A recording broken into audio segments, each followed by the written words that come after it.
Adiabatic piston cylinder with the mass and spring system, it's all reversible, frictionless. Adiabatic, if you have it in equilibrium and this is the mid position of the piston, and if you set it off, it will oscillate forever, temperature will go up, down, up, down. If you fix it at any position, you will be getting higher and lower temperature in the two partitions, and you may think, oh, I did something, I could use it to violate the second law, which is not the case at all.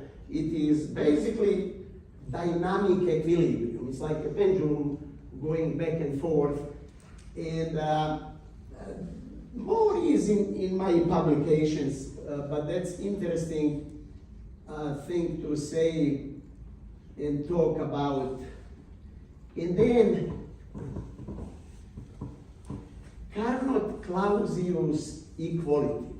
So if we have heat transfer at high temperature, red rectangle, it could be heat engine will basically extract work depending on the lower reference temperature. We need temperature non-equilibrium, and then remaining part has to be passed through.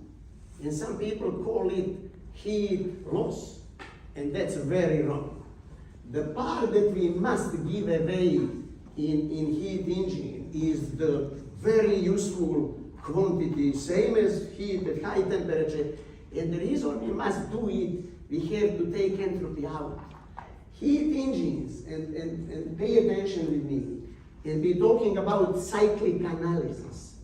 What we need is a steady state device, a device which will not accumulate anything or will not give away anything to contribute to conversion of energy, of heat to work.